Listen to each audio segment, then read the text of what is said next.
Hello and welcome back to my channel. I'm Stephanie and this is Three Swords Tarot. I'm back. I'm doing it. I'm here for video 2 in this series. I'm super excited. I technically already did a video, like video 2 in the series. It was a complete disaster. I thought 10 cards at a time would be a really great number. There are 78 cards in the tarot deck, and that's a lot of cards to get through. So I figured 10 at a time, roughly 7 videos, little more, little less, you know. I talked for an hour and a half about those 10 cards, and I couldn't do it. I was editing it, and I had to have the fan on because I'm perimenopausal, and I had hot flashes, and the fan bothered me while I was editing it. The tangents I went on were not they weren't relevant, and I just think they added too much to the video, and editing them out was really very, what is the word? Awkward. It made the video really awkward. So I shuffled those cards back in, and we are here today, and we're just gonna pull 5 cards off the top blindly, and yeah, we're gonna do this over again, and I'm very excited. I hope you're all doing well. I hope that this looks okay. I have no idea. I know my camera is not straight, it's crooked. I have a very, very cool stand, but part of it is like a snake neck, and I thought that'd be really useful. But in hindsight, it just makes it impossible to get a crisp line. It's always a little bit like snaky. So I am looking at different tripods for the future, but right now it's what I have. I randomly booked a trip to London a few days ago. I was trying to make it for August. I couldn't make it work, and it's been on my bucket list to take a trip by myself for a long time, and I ended up booking it for December, early December, and I'm very excited, but that also means that I have 5 months to get the rest of the money saved. So I have a lot of money in a high yield savings account, but it's a high yield savings account, and the point of having a high yield savings account is to have your money make money, and your money can't make money if it's in your pocket being spent in London. So we're trying not to spend that right now, and yeah, so buying a tripod is not on my agenda financially right now. Which, by the way, if you're a person who struggles with money mindset and you'd like to say I'm too broke for that, I highly recommend you try that. Unfortunately, right now is not on my money agenda today. Yeah. That is not on my financial agenda for the moment. Maybe I will reevaluate that in a few months or next year. That's what I always say when I can't afford something. I'm broke, or I can afford that, or I'm like, not on my agenda this year for money goals, so we'll take a pass. Anyway, okay. I can stop shuffling. I'm not trying to be too ceremonial. We're not doing a proper reading, which reminds me. We introduce the series one more time. We are just pulling cards and talking about them. We're not predicting. I'm not even necessarily going to tell you what they actually mean. I'm just going to talk to you about how I feel about them, what I see in them, how I apply them to my life. You know, that is the incredible thing about tarot, is they have definitive meanings, and that is great. As Bridget from Biddy Tarot says, the meanings of the cards provide common ground for us all to meet at, but we are allowed to diverge. We are allowed to go off and have a different kind of meaning from it, right? And I really, the reason I wanted to do this series and more series, I want to keep this going with different decks and things like that, is because when you look at YouTube, tarot on YouTube, it's all predictions, and not all of it, but most of it is predictions. And I want to start providing different content to allow us to have these conversations around tarot rather than like, I'm scared, give me answers, I can't do this on my own kind of stuff. And that is not to say that if you're out there doing tarot readings on YouTube that you are a problem, or that you are creating this problem, or anything. That you are not. You are providing a service. I do really appreciate all of you.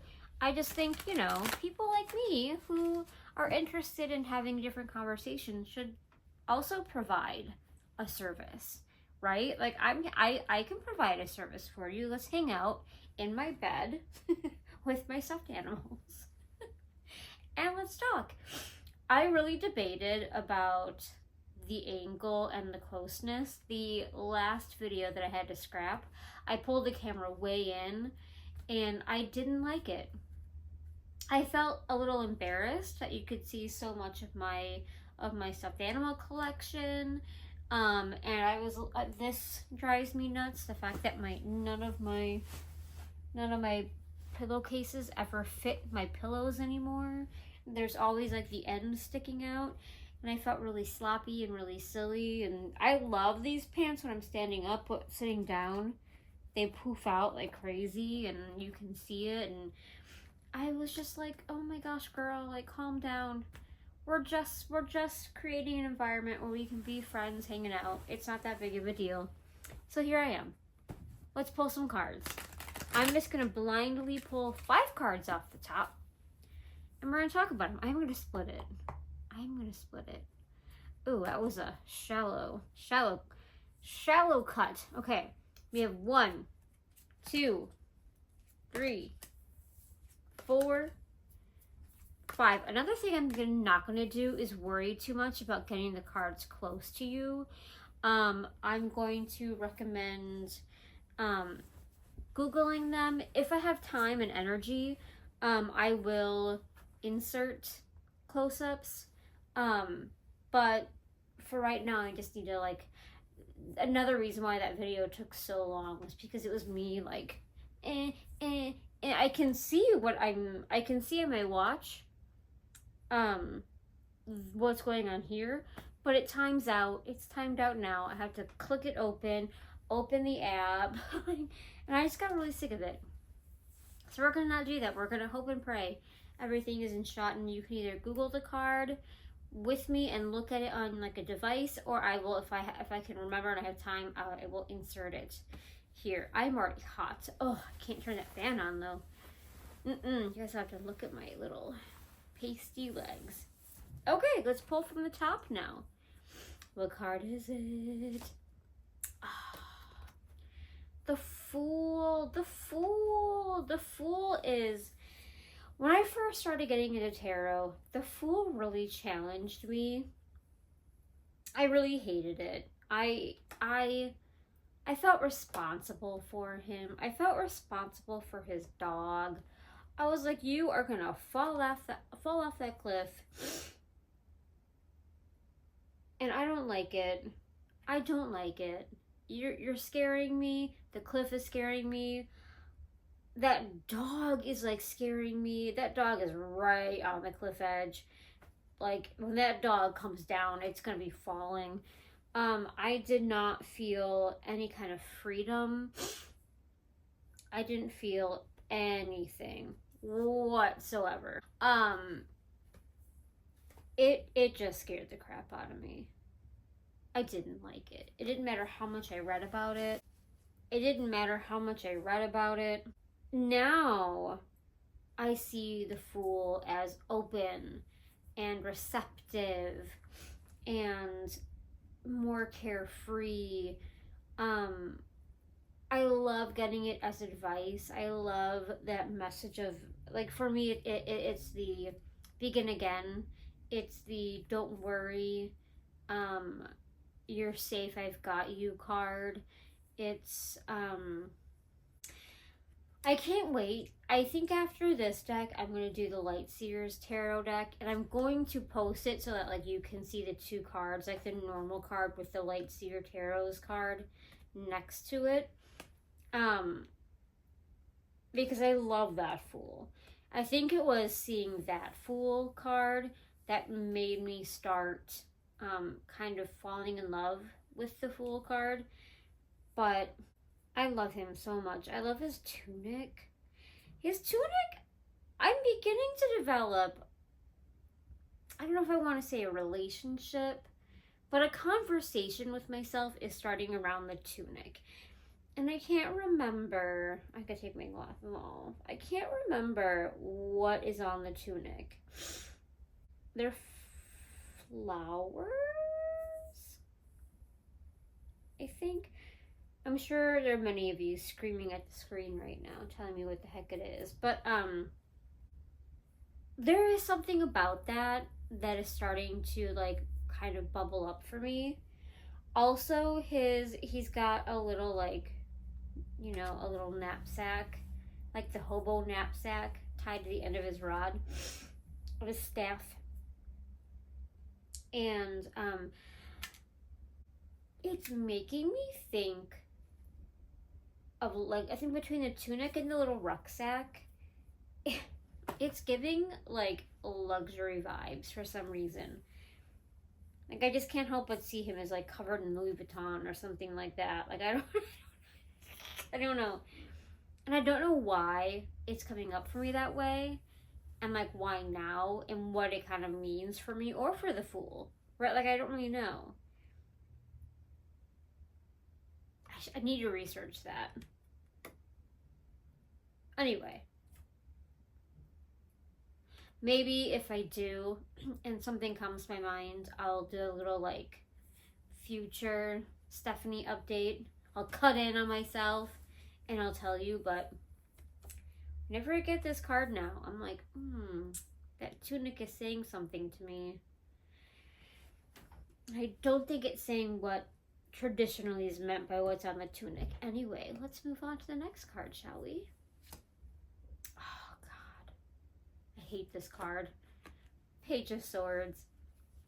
I am not a fan of... I really struggle with these... No, I don't know if they're called suit cards. I always want to call them the royal cards. Whatever. The kings, the queens, the pages and knights. I always really struggle with them. I have a really hard time reading them. The swords cards especially. I have very, very negative connotations with the King and Queen of Swords. Especially the Queen of Swords. Whenever I see the Queen of Swords, I'm like stone cold bitch. Like that is what comes to my mind. And I struggle with the Page of Swords. I feel the chill in the ice blue and like all the clouds and the way that all the trees are like blowing really hard in one direction. They're very barren to me. There's like a flock of birds way far away, high in the sky, and they're kind of scattered, you know, and that makes me uncomfortable. This whole card makes me very anxious. But and I think it's why, I think this card might be why I really hate calling the pages messengers. I really hate it. Cause I don't want this guy coming to my house. Like he scares me a little. I need to do some journaling with these swords with the I'm just gonna call them royal cards. Forgive me, I can't remember what the actual term is. I might need to do some journaling with these. Kind of peel back those layers a little bit. But yeah, I don't like him. I cope with it better when I get it, when I think of him as a beginner. As a messenger, he's a little scary. I don't even have anything to say. I just hate these cards. I mean, obviously, swords are like are truths, are knowledge. It's spoken. It's. I kind of feel like the swords are action in the more intellectual, logical way, whereas the wands are action in a more emotional kind of way. Even though even though the wands are fire and not water, like emotions. I can't even talk. Even though the wands are fire, therefore they're not strictly emotions. They are passion, but passion comes from a more emotional place, right? So I kind of always see the cups and the wands very closely related. Then I see the pentacles and earth kind of on their own, and then the swords and air kind of on their own. This card has completely thrown me for a loop. I'm uncomfortable. I'm not communicating well anymore.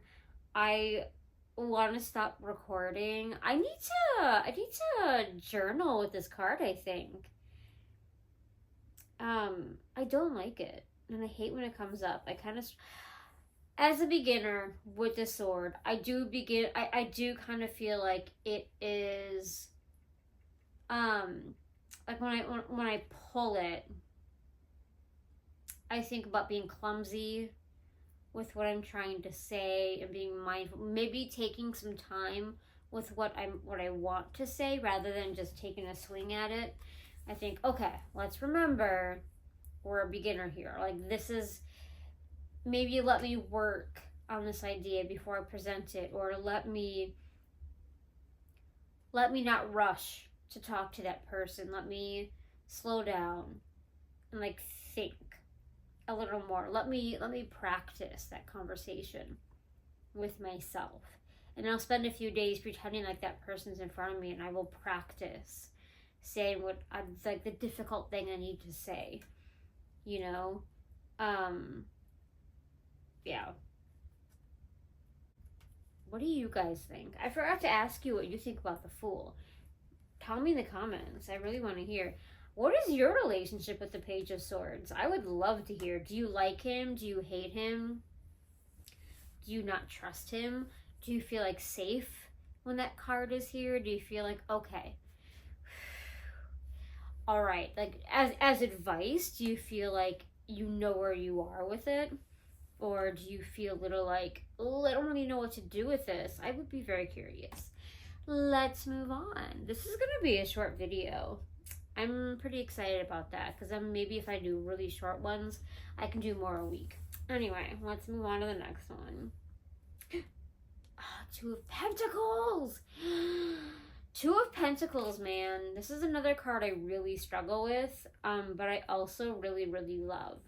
Obviously, it's about equilibrium. It's about balance. It's Pentacles. So it's, you know, a lot of it is about, obviously, money. You know, find equilibrium with your spending. You know, you should be saving, but it's also okay to be spending. You should be investing, but be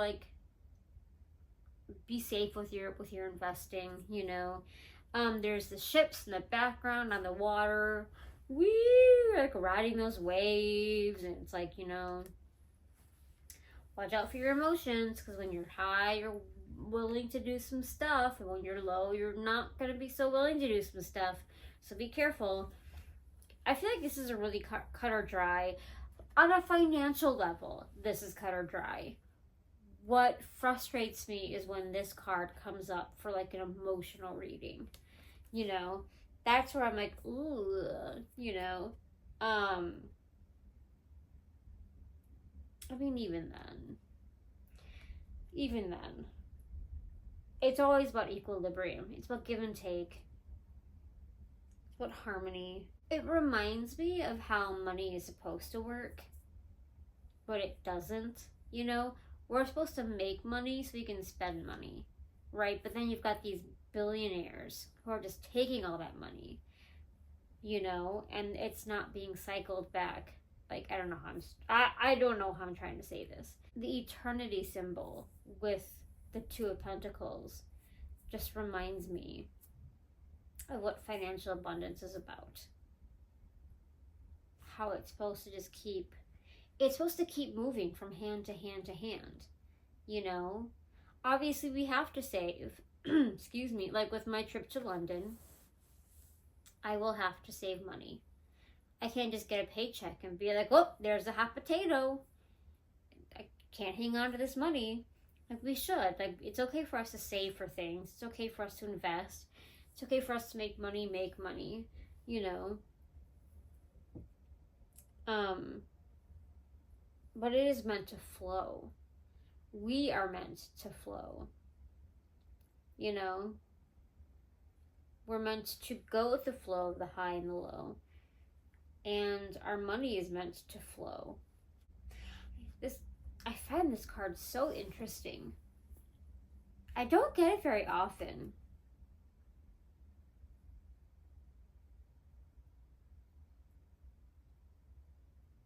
You don't hear a lot of people talk about it. Like, whoever goes on and on and on and on about the Two of Pentacles being their favorite card. I would love to meet someone who pulls the Two of Pentacles and is just so inspired by it. It's like, oh my God, that's my card. That's my card. Like, I would really, they're out there somewhere. You know they are. Interesting. Okay, we only have 2 more. I might have to pull some more. That's interesting. Anyway, I keep saying interesting. Okay, the next card is... Alright, so the next one, pardon the crazy jump. I got interrupted. Which is fine. It was a good interruption. So, the next card is the Three of Cups. The Three of Cups. This one is another one that I sometimes struggle with. I sometimes call this card the click card because I feel a little excluded when I see it. It's like these 3 girls, women, they're 3 women, and they are dancing together, but one of them has their back to us, and it feels like we're being shut out. And sometimes I really hate playing this card. At least a long time ago I did. Now when I pull this card, it's typically in confirmation that I am working towards building a community for myself. I really seek community. I seek connection. I think it is one of the things I've learned the most about myself in the last year or 2. Just how little connection I actually experience in my life. And how, like, starved for it I am. I started my healing journey, and because I had been unemployed for 4 years, I was really kind of like, abundance to me meant money. You know, like, I wanted to feel safe again financially. I wanted to feel like anything that got thrown at me financially, I could take care of, you know. And I still, I mean, who doesn't want that? Who doesn't want that, right? Who doesn't want to feel safe to leave the house and know that if I get into a car accident, it's covered. If I have to have a hospital visit, it's covered. You know, like, I don't have to sit there and wonder, like, you know, oh, I can't get my hair cut again because food prices went up and I need to trade getting my hair cut or going to get groceries or whatever, you know. Nobody wants to have to trade things. They want to be able to have what they need and what they want. That is normal. But I'm learning now that abundance to me is about community. I just botched that one. Community. Community. It's about community. There we go. It's about having people close to me that I can trust. Close to me that I can trust to support me. To see my light and to love my light and to not feel threatened by my light and to support my light and to know that I see their light and trust that I see their light and that I support them. That I support them, you know? It looks like one cup is higher than the other, and I think in a way, obviously they are. But it's kind of, I kind of see it as a forced perspective kind of thing. That in my mind, all of those cups are equal. There is equilibrium there. That is very, very, very important. No woman there is more important or more special or more talented or anything. And there is abundance all around them at their feet because they are at a feast together. I have oftentimes felt like a dog under the table of other people's banquets being fed scraps. That is the analogy I kind of use. It's the analogy that just kind of naturally comes to my mind when I think about a life I want to build and the lives that other people around me have built. They have built these banquets, and some people's are big and lavish, and they've got like friends and family, and it's huge. And some people have smaller, more like farm to table kind of hobbity things, and maybe their circles are smaller, some of us are single and providing a banquet spread. Some people have husbands, wives, children, they've come together to build their own, banquet table. And I never even thought of what my table would look like. I was so busy with just feeding off the scraps of other people's banquets. Not even like at the table, but like under the table, like a stray dog taking scraps. And I think for some people that was very intentional. I think for others, I came to the party with that mindset and they were like, okay, because they didn't think. They're not looking to connect with me. I'm just in their life, And I think the people who connect with me truly hear me, truly see me, truly support me. They would never allow me to just be like a dog under their table, And, yeah. And I just...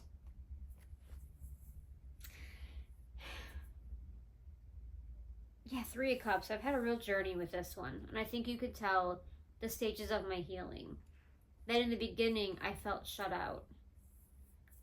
But now it does remind me of abundance. Gosh, this is my abundance card. I just realized. I also see this as soul family. I'm really, really jazzed at the idea of building my own family. I always saw myself as single and childless, and that's what I really, really wanted. I was very standoffish about relationships and very afraid of getting married just so I didn't have to be alone. That was a fear I had. And I have been very, very almost not hostile, but very kind of like at the idea of marriage. And I'm really proud of myself for finally being like, okay, I think I'm okay. I'm not actively looking for a partner, but my heart is open to it. I love clutter rings, and I used to always wear them like First of all, I can't talk. First of all, if you don't know what a claddagh ring is, it's an Irish piece of jewelry. It is a heart with two hands. So you have the heart, two hands holding it, and then the heart is crowned. And the heart symbolizes love, the hands symbolize friendship, and the crown symbolizes loyalty. And the way you're supposed to wear it is when you're single, you wear it so the heart points out. It's like the hands are offering the heart to someone. When you're dating someone, you flip it back in, so the hands are like pulling that heart back in. And then I guess, and you can push it further by moving it to your other hand, your wedding hand, your marriage finger, and have it facing out for engagement. And then when you're married, flip it in so your heart is like permanently taken, right? And that can be your wedding ring. And I used to wear claddagh rings, and I'd always have that heart pointing in because I was like, I belong to me. I belong deeply to myself. And I still stand by that saying. I've just learned that you can belong deeply to yourself, but still share a life with someone else. And like I said, I'm here building my life. I have places I want to go. I have a business I want to build. I have things I want to do and see. So I'm not actively looking to bring another person into that. But I just trust that the right person will come at the right time. And I'm open. I'm open to receive that when it comes. And so now I wear my claddagh rings like out, like I'm single. And I'm so proud of that. I had no idea how like ironclad that emotion was in my heart until I one day put my claddagh ring in, and I was instantly like, oh no. And I put it out, and how good it felt to have it facing out, and how proud I was in public to wear it with the heart facing out, and how good it felt. And I don't know. Anyway, yeah, Three of Cups, man. I love it. I love it. And then we have our last card for this video. Gosh, I hope this video ends up being a palatable length. Let us look. Ooh! Okay. I have some tea. I have some tea on the Four of Swords. Okay.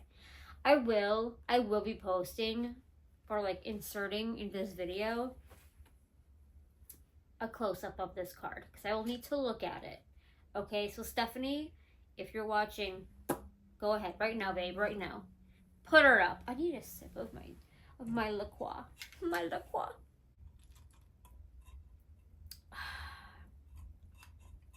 Any absolutely fabulous fans out there?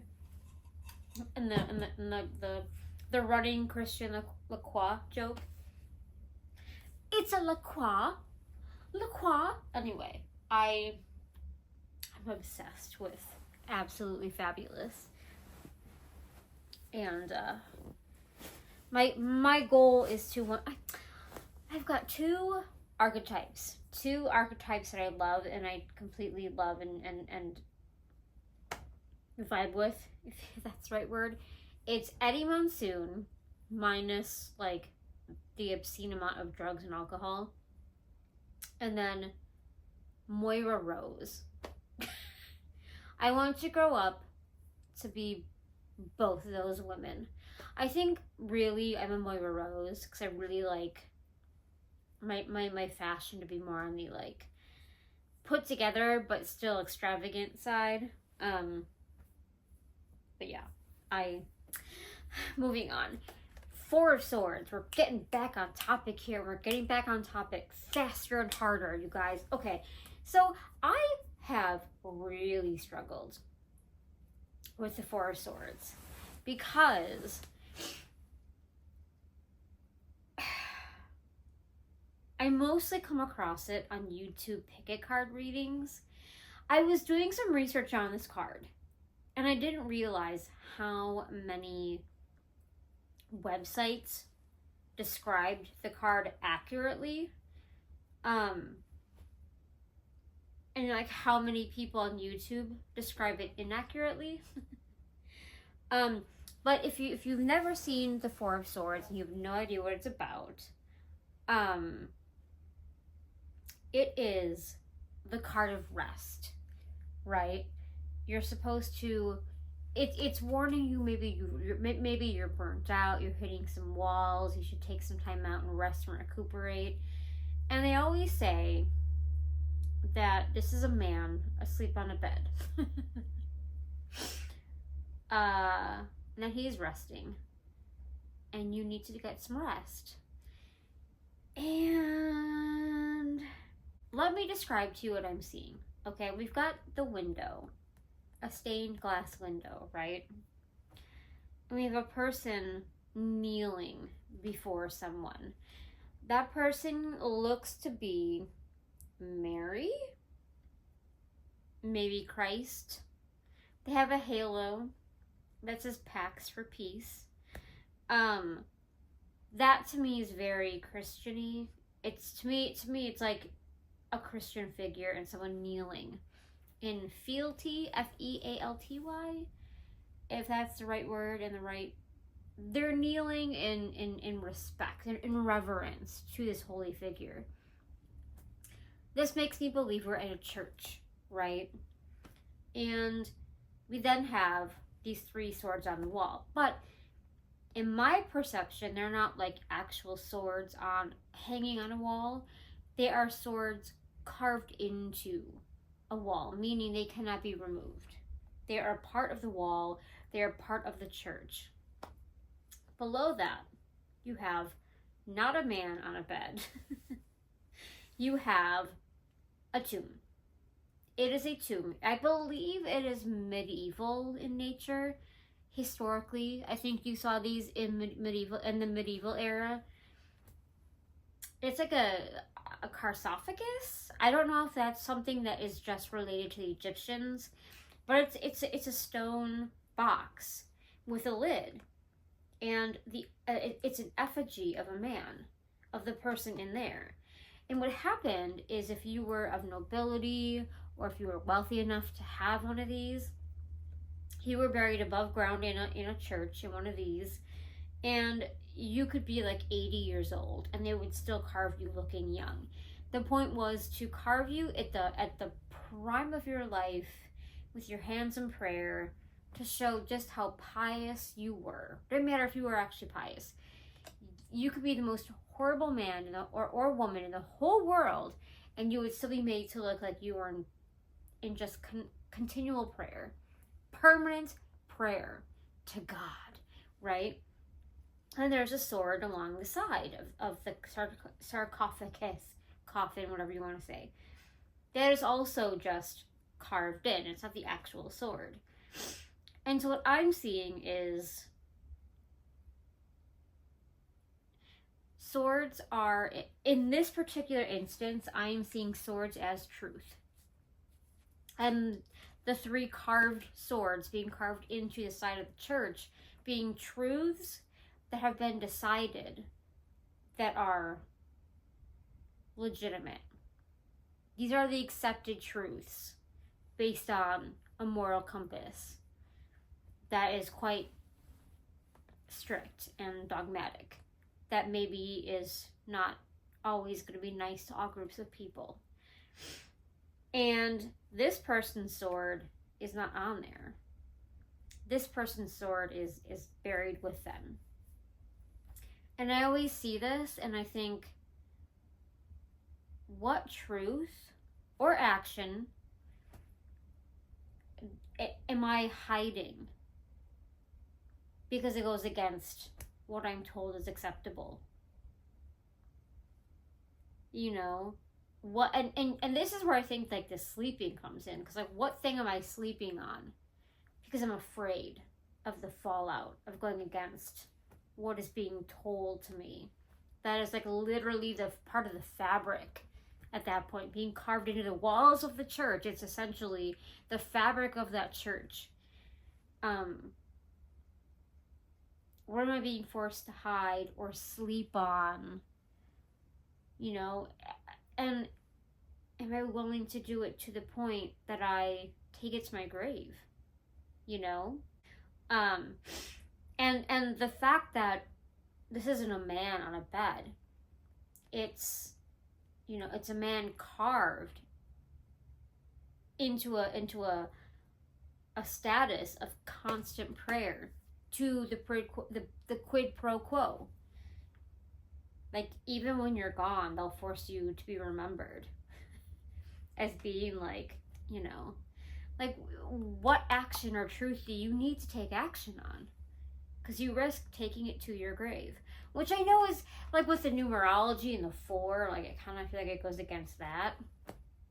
But that is always when the 4 of Swords comes up. And I guess you can look at that as rest. Because you can say, I need to take some time to sit down and to really look at what I want, really look at my motives. Before I move forward, what am I upholding that's not mine? What am I upholding that maybe hurts other people? You know? And the fact that it has peace, like in the halo of the figure. Like, what are you not taking action on because you don't want to disrupt the peace? But are you willing to, like,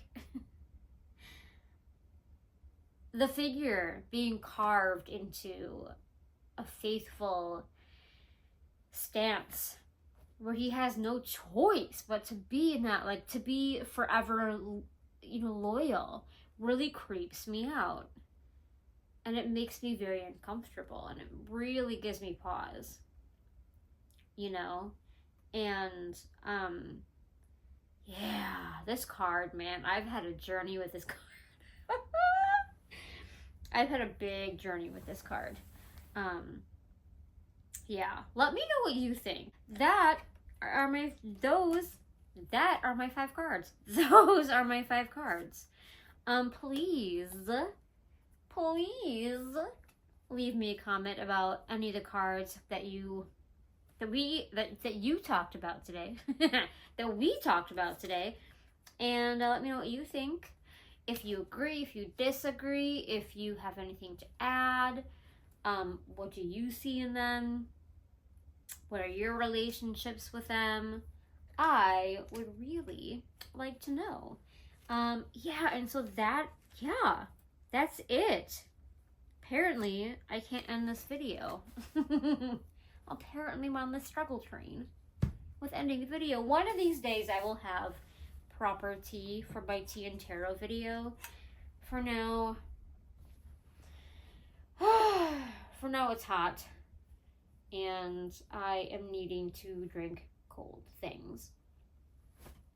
And yeah, I'm a little low on energy too. I think it's pretty obvious in this video. I feel a little but okay.